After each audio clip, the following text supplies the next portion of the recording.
Good afternoon. Good afternoon. This is Lisa Hubble.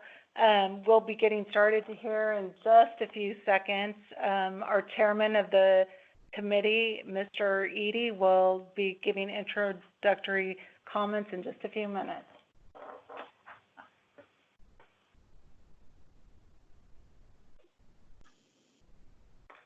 Chairman Eady, you ready? Okay. First, let me say welcome to all the participants in the virtual meeting today. We thank you for your interest in the RFQ that the Regional Transportation Authority of Central Oklahoma has published. I will introduce myself first. I'm Steve Eady. I'm the RTA board member from Moore, Oklahoma, which is one of the participating cities in the Central Oklahoma City metropolitan area that make up the RTA. Just a few opening remarks that I'll read, basically. The Regional Transportation Authority of Central Oklahoma seeks the assistance of a professional consultant team to conduct an alternatives analysis update in the Central Oklahoma region. The consultant will update an alternatives analysis on 3 rail corridors to identify the cost, benefits, environmental and social impacts, and financial feasibility of the corridors.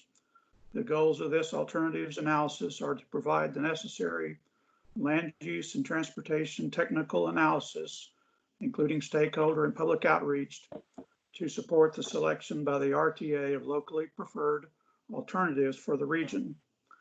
Let me also say that all communications regarding this RFQ should be made to the owner's representative by email, which is info@rtaok.org.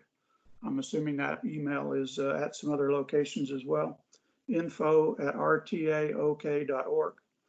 Let me also say that prospective proposers or bidders should not attempt to discuss the solicitation or their anticipated response with any member of the RTA Board of Directors, the Evaluation Committee, the Technical Advisory Committee, or RTA COTPA staff.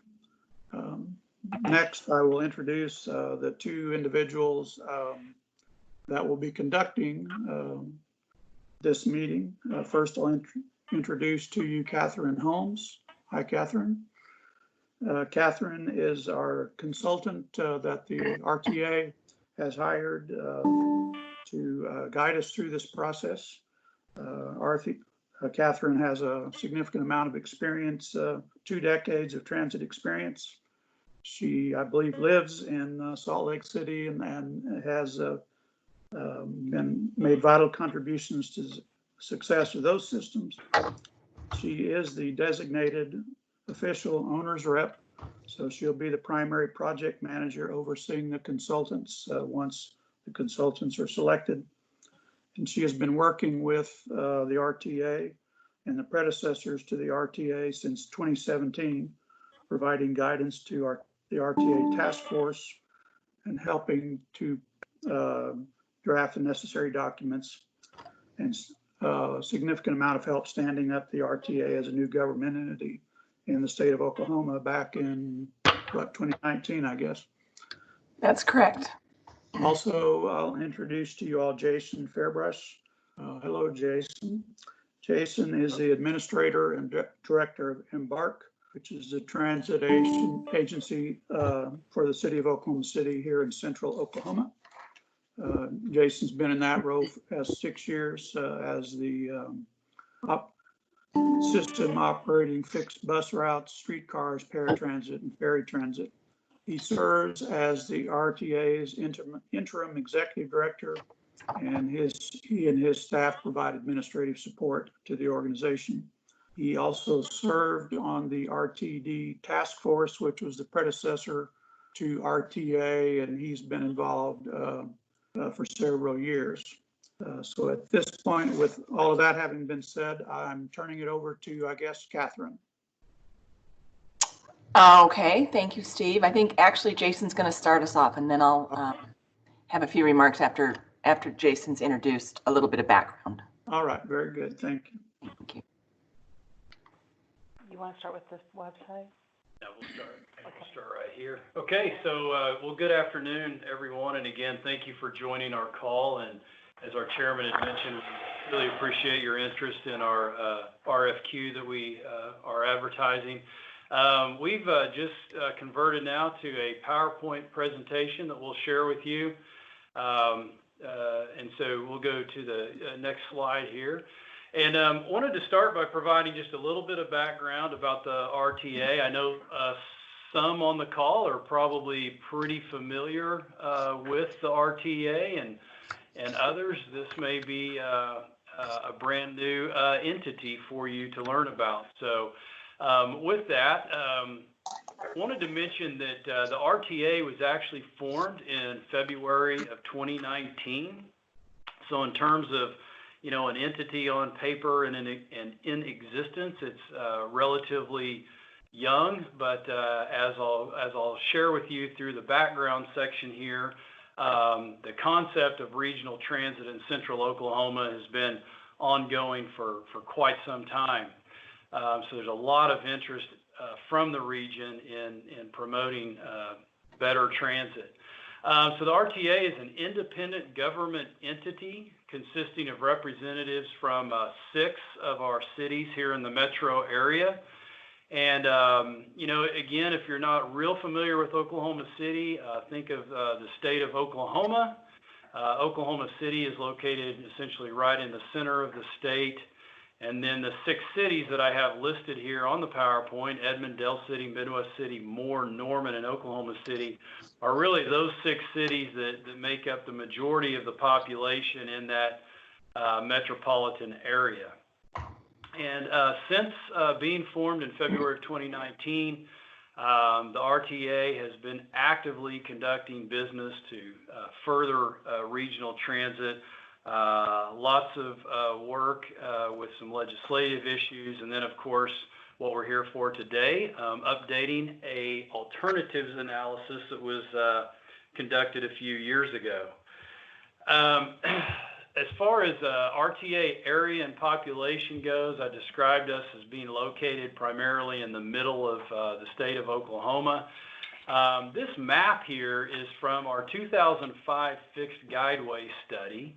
And this should give you just a general sense of the population and, or I should say, the boundaries of that RTA.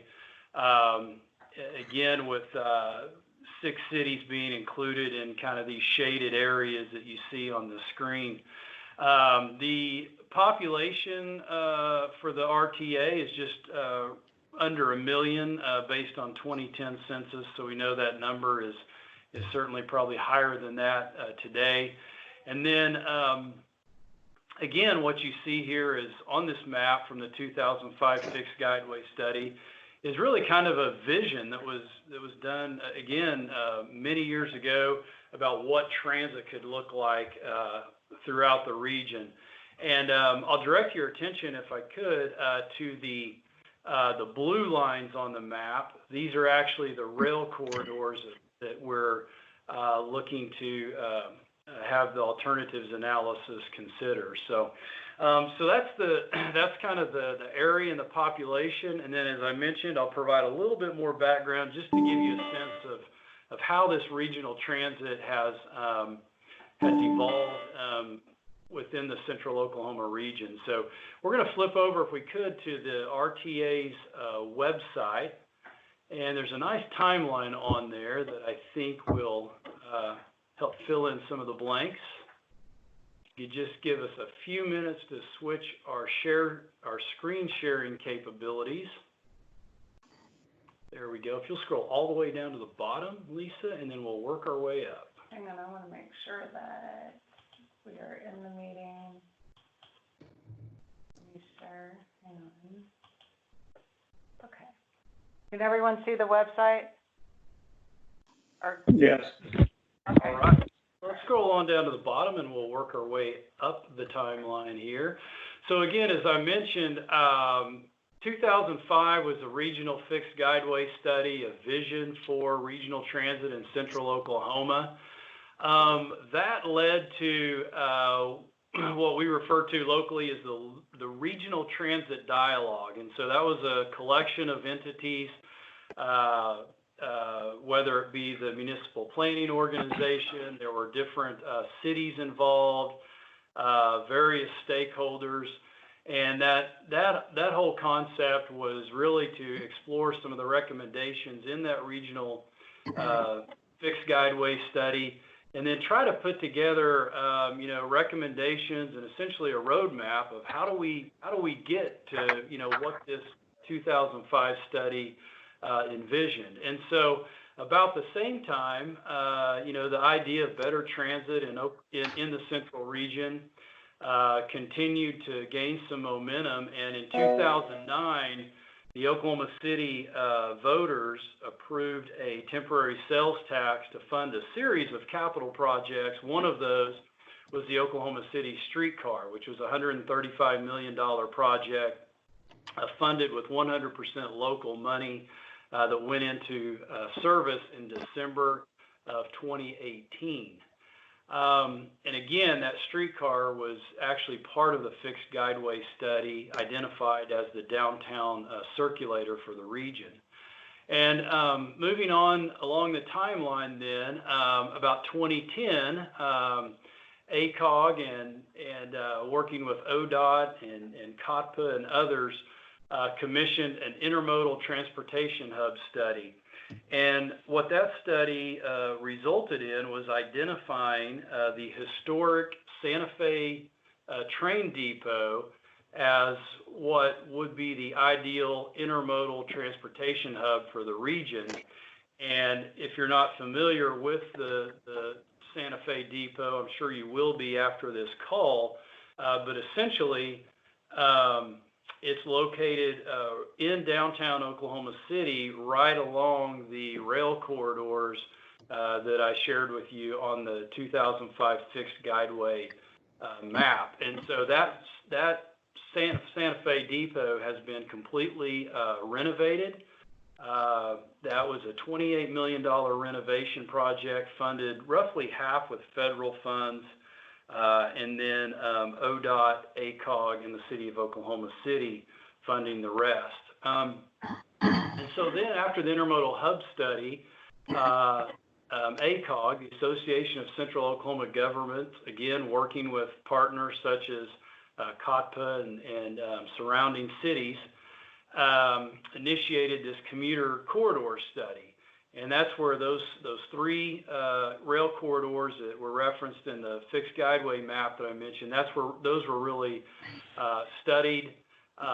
There was a locally preferred alternative determined at that time, along with some ridership projections and some rough cost estimates. But, it's a dated study, and that's why we're here today. We'd really like to get that corridor study updated. But that was commissioned and took place during the 2013-2014 timeframe.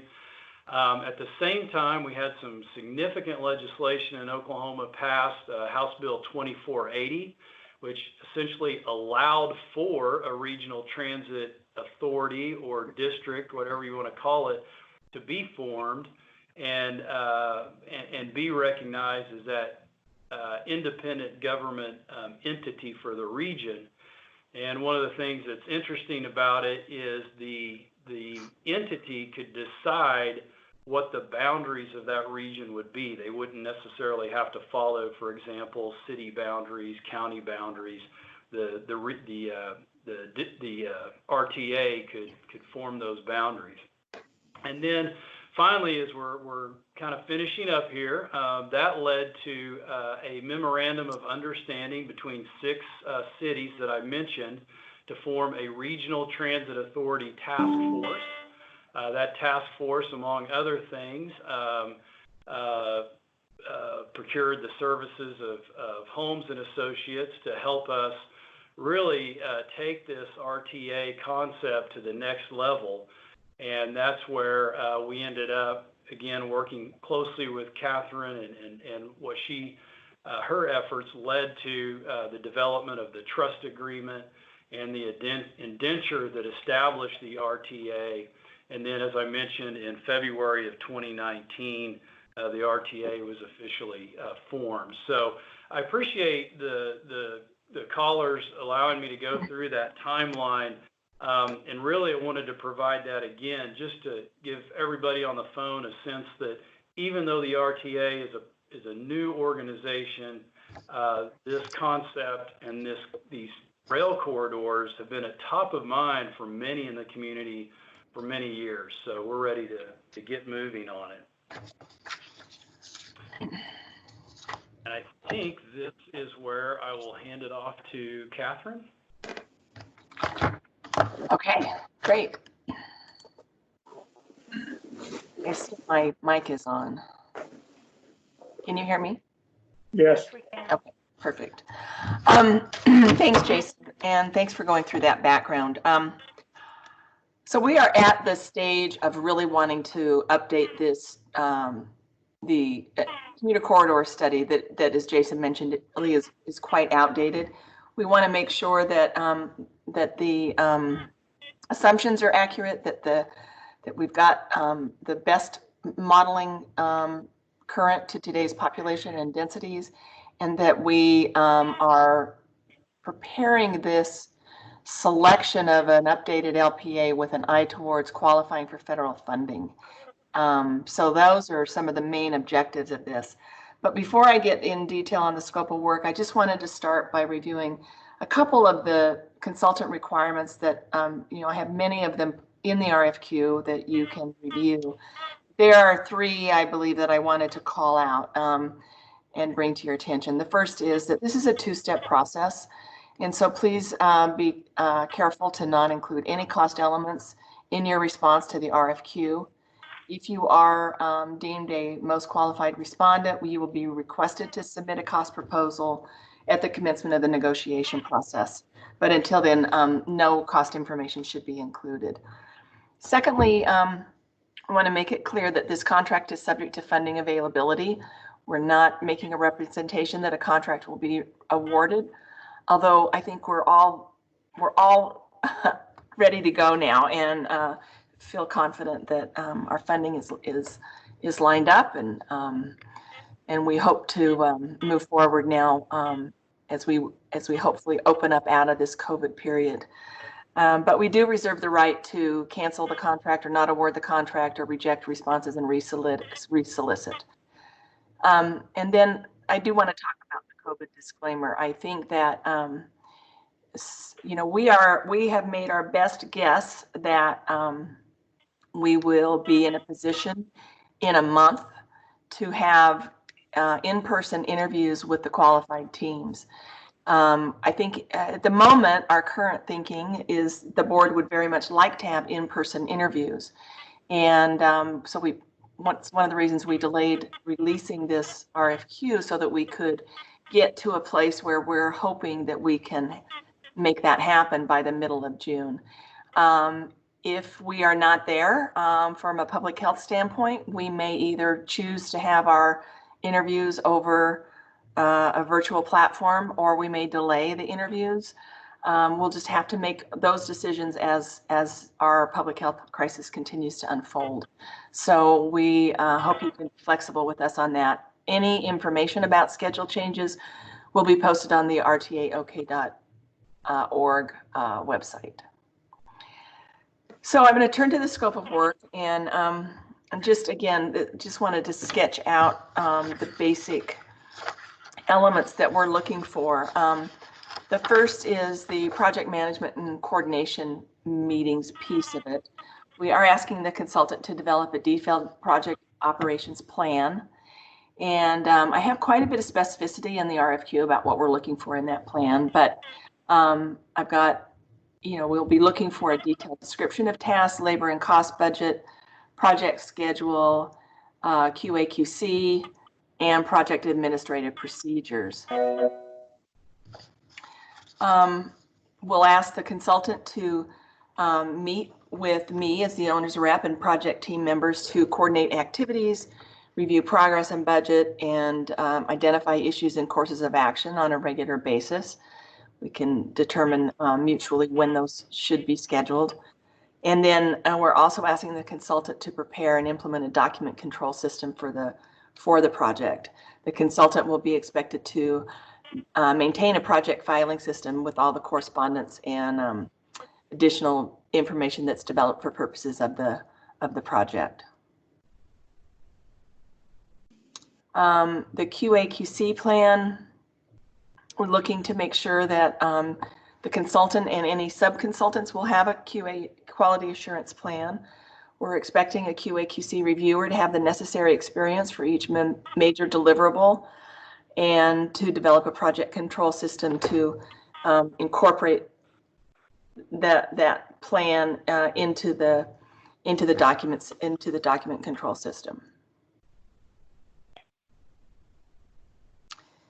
We're also asking for the consultant to develop a public information plan, and it's important for purposes of this plan, but for generally throughout the work that we're looking for, we're really wanting the consultants to build on the work that's been done to date, and Jason walked through the important documents there. They are also posted on the RTA website, but we want this update to the alternatives analysis and then the public participation pieces, for example, to build upon, to not start over, but to start where we left off, because a lot of good work has been done.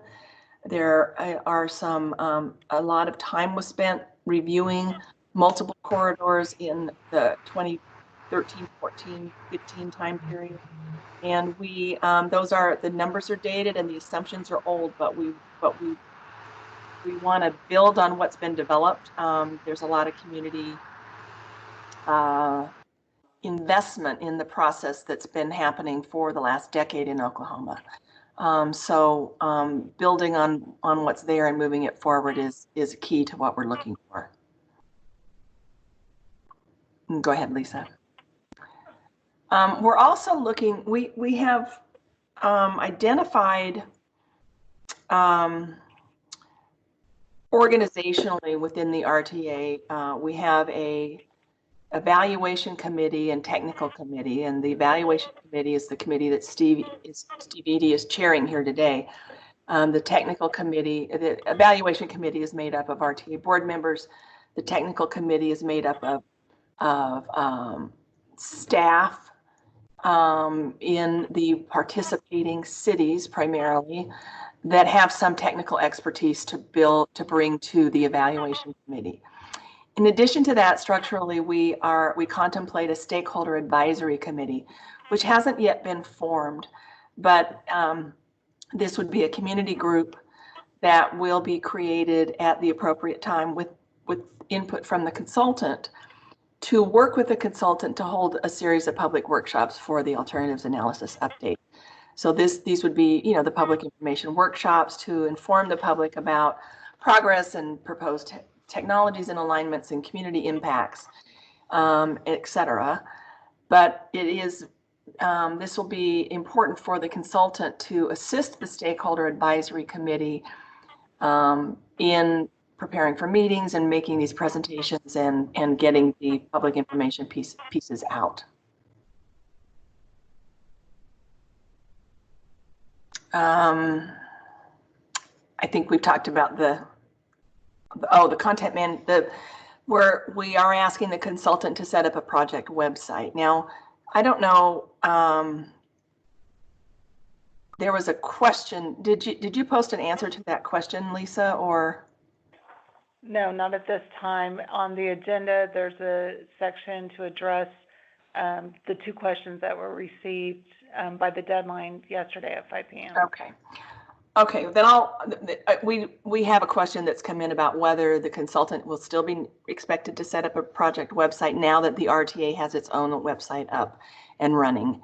I'm going to defer that until the appropriate time on the agenda, because I think that is something that Jason and the folks in Oklahoma City will want to weigh in on.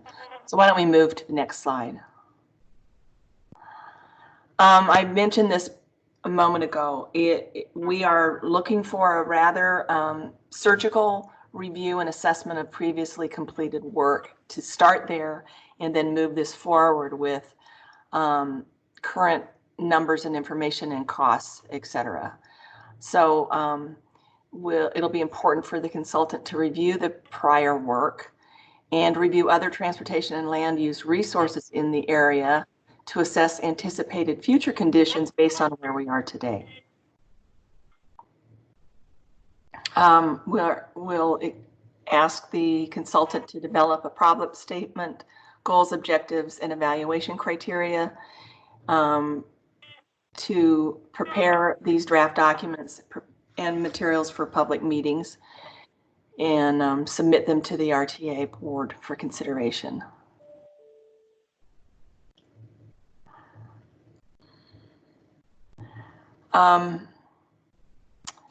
I think we've been over this mostly. I think that, again, the consultant will utilize the prior planning work and the process that we've described up to this point to narrow the range of reasonable alternatives to the maximum extent permitted under FTA requirements. Go ahead, Lisa. We're particularly interested in updating the travel demand modeling, and we'll want the consultant to conduct a series of tests to ensure the model outputs, particularly as related to mode choice. If the consultant may certainly suggest improvements to the entire model or specific components of the model, but we want to update the assumptions in the prior study and test those against current conditions.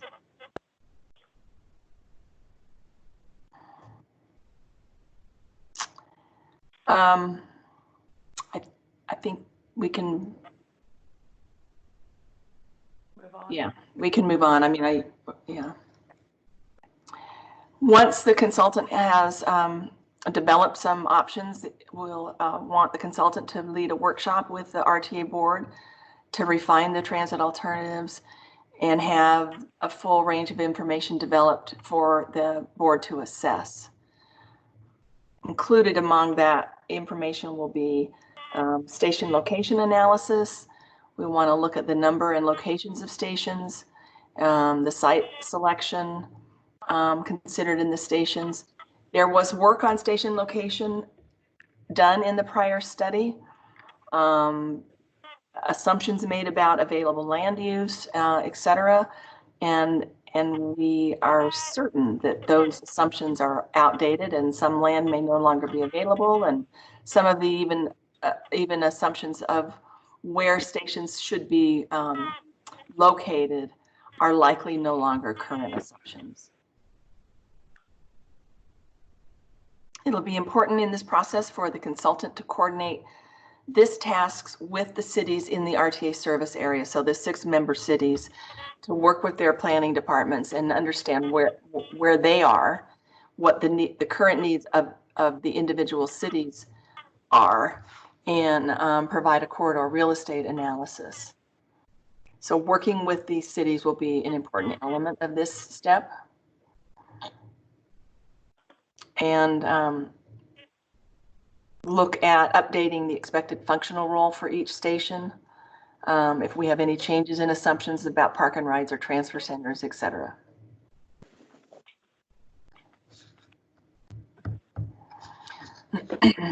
We're also looking for operational scenario planning to be done to understand travel times, headways, fare structures, types of vehicles, a general operating plan. And I want to say here that for purposes of one of the corridors, which would be a potential commuter rail corridor in a BNSF mainline corridor, I am already working with BNSF and in negotiations with them on the operating scenarios that will be acceptable within the footprint of the existing right-of-way. And so I'll work closely with the consultant to inform you of what the BNSF what are the operational scenarios that will be permitted by BNSF in the event a commuter rail alignment is moved forward.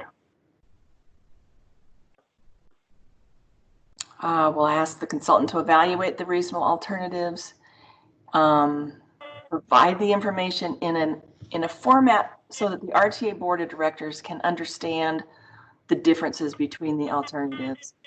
It's particularly important for the consultant to help the board understand how the alternative will rate under the FTA benefit cost analysis, so that the ability of the project to qualify for the discretional federal funding is enhanced, increased. The RTA board is, we have a wonderful board. They are not elected officials. Some of them have been prior elected officials, including governors and city managers and mayors, but they are business people, and most of them do not have an extensive transit background.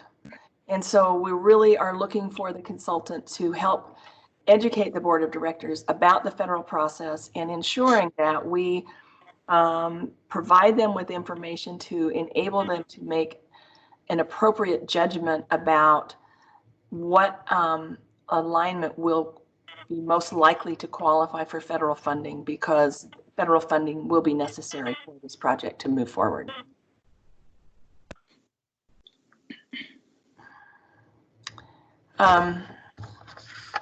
And ultimately, the goal is to decide if we need to update the locally preferred alternative from the one that was selected in 2014, and then and then we'll all get busy trying to get funding passed so we can get it into a financially constrained plan. But that's a problem for another day. But that is the goal, is that we end up in a place where we have an LPA selected and we are able to get the local funding in place and get a financially constrained plan in place and move this forward into the federal process.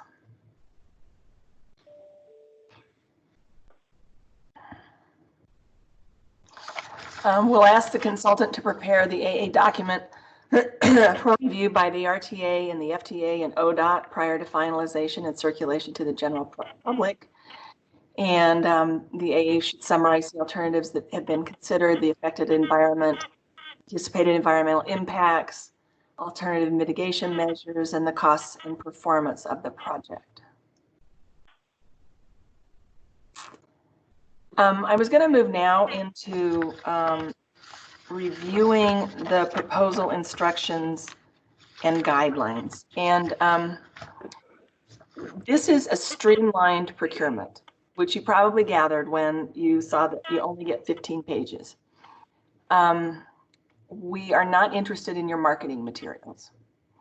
We are intentionally not interested in your marketing materials. We really want to limit you in your page limit and the type of information that is allowed, so that we are able to get very quickly to the substance of prior experience that is relevant and recent and related to the project we have in Central Oklahoma. We want to know of your consultant staffing plan, and we want to know of your specific experience that is directly related. And we've given you a total of 15 pages with several key pieces not counted in the 15-page limit in order to do that. So I've prepared this guideline for you. It's also in the RFQ that tells you what the requirement is and what the penalty or disqualification will be. If it's a guideline, we'd appreciate you to observe the guideline. But if you turn to the next page, there are certain circumstances where if you do not comply with the instruction, your proposal will be disqualified.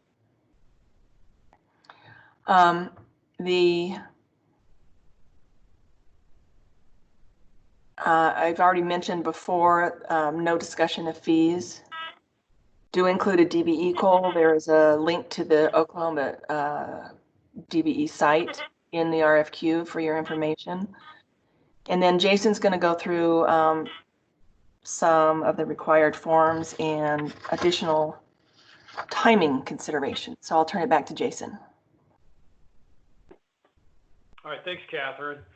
Thanks, everyone. So just to review the RFQ timeline here, and of course, we will start with our meeting here today on May 15th. So this is our pre-proposal conference.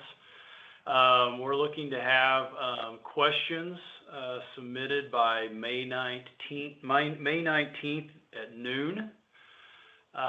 We will then in turn get the responses back as indicated there on May 22nd. And again, as it was mentioned earlier, please just make sure any of your questions, any of your correspondence go to that info RTA OK email address that Chairman Edie had mentioned during the start of the meeting. Then on June 5th, of course, proposals are due, and that'll be 5 p.m. And again, that's Central Standard Time. So if some of you are in different time zones, I know you know how that can work, but just a reminder.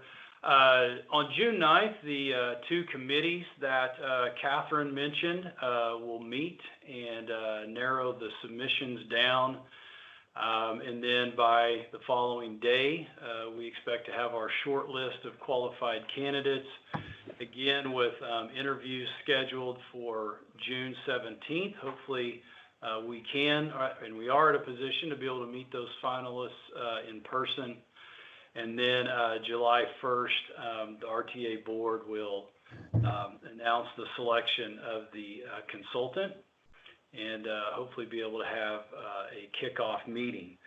So that's really where we're at with the timeline. And then I think we also wanted to touch on the evaluation criteria. And if this information hasn't already been provided, you can certainly request it. Again, this meeting is being recorded, but I just wanted to touch on a couple of things. I won't obviously go through all of the details, but you can see from the weighting there, we're really interested in the qualifications and capabilities of the consultant. You know, we feel like this is, of course, a transformational project for our region, and we'll really be looking at qualifications of those that propose. And then in the section here, the qualification section, one of the things that I think would really be of interest to the evaluation committee is you know, knowing who or what few folks are really going to be the RTA's primary points of contact and where they're located, and in particular their qualifications. I mean, we've all, you know, worked with teams before and evaluated proposals, and at the end of the day, I mean, we're really interested in knowing, you know, who that main person or those main people are that we're going to work with from the overall team, and really understanding their qualifications. And then on scope of work, there's a criteria there for discussing the logistics relating to the project team, how you're going to provide your services. So again, we'd definitely be interested in knowing the location of the various offices, and for sure if you know, there's any local representation. Then kind of also in that same section there, I think it's the last item where we're talking about choosing a similar project identified as demonstrating capabilities. And Catherine had mentioned this too, but yeah, we're really interested in hopefully seen some comparable projects. I mean, let's face it, we're Oklahoma. We're not a huge metropolitan area. We're not a huge transit system. So we'll really be looking, hopefully, to be able to find a consultant team that understands our region, understands our size, understands our current capabilities, what we aspire to be, and work with us in that capacity.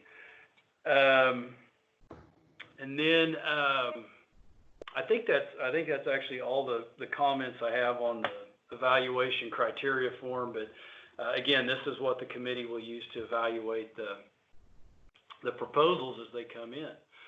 And then just a real quick recap of some of the required forms that we'll expect at submission of your proposal.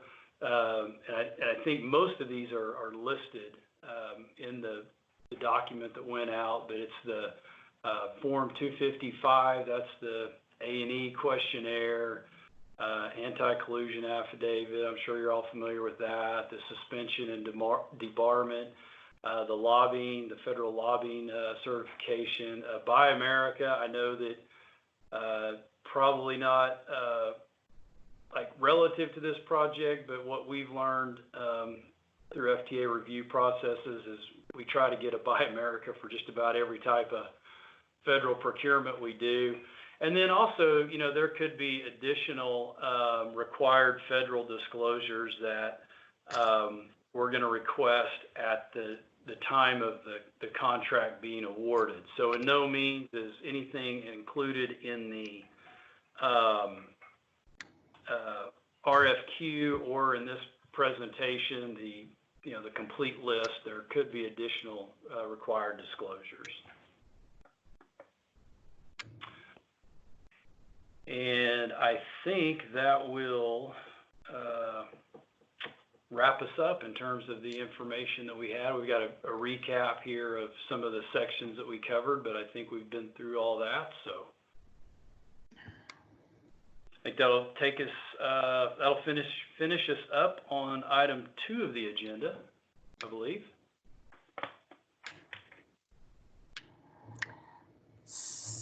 So we have had a couple of questions that have come in. Lisa, do you want to, can you get rid of the screenshot now? I'd like to see some faces. Yeah, you should. Okay. And then we want to open it up to questions that you can either unmic yourself and ask, or you can put them on chat, whatever you're most comfortable doing.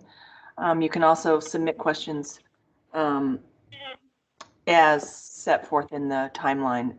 Questions we'll still consider questions for, I can't remember what the deadline is. Jason just went over it, but is it Friday? The 22nd. Yes. Yeah. So, So either way, but we do have 2 that were submitted. Do you want to restate those, Lisa? I think Jason can maybe take the first one. Can I see it? Yeah. All right, so the first question had to do with the scope of work, section B3, content management. And the question was, it currently states that the consultant will be responsible for setting up a project website. Since the RTA now has its own standalone website, will the consultant still need to construct a project website, or will the consultant now be responsible for providing content to the existing RTA website for the projects page? So we'll provide a technical response to share with everyone, but generally what we're anticipating at this point is that, yes, the consultant maintain a website, if you will. Obviously, with the contract that we're envisioning, we would have terms in there that would give the RTA, approval of the content, and there'll be some type of review process set up so that the owner's rep and others that are involved are comfortable with what's being put out there. it would need to be, be able to be accessed from the overall RTA OK website. But yes, at this point, we're still envisioning the consultant really standing that up for the project, managing it, populating it with content, with the RTA really providing just review and oversight of what's made available to the public. Okay, thank you. The second question was in reference to Section 8, proposal requirements and evaluation criteria. 2B, the project team. The question says that the addendum has clarified who needs to fill out the table as far as project manager, task leads, etc. However, do you want all projects completed in the last 10 years or all relevant projects completed in the last 10 years? And on that, I think we just want all relevant projects completed in the last 10 years by the key personnel. I think that answers it.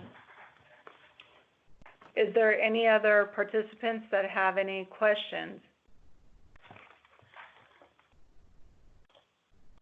You can submit them under the chat option, show conversation.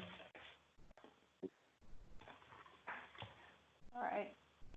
If there are no questions, then the next item is deadline for information for questions, which is actually noon on May 19th.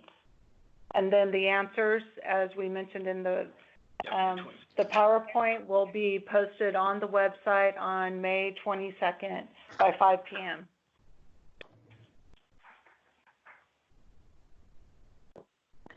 A couple of other important dates. I think that Jason went over these, but the finalist interviews are now scheduled. We anticipate holding those on June 17th, so you should mark your calendar. Whether we have that virtually or in person, we'll have to decide, but that is when we're projecting to have interviews. And then the selection and consultant kickoff meeting, we are hoping to schedule, it's scheduled as far as we're concerned, at an RTA board meeting on July 1st. Again, subject to change if we're unable to meet in person. But we are hopeful that by the 1st of July, we're able to be together in a socially distant way at some very large space that Jason's going to procure for us. So that's the sort of the upcoming few important dates.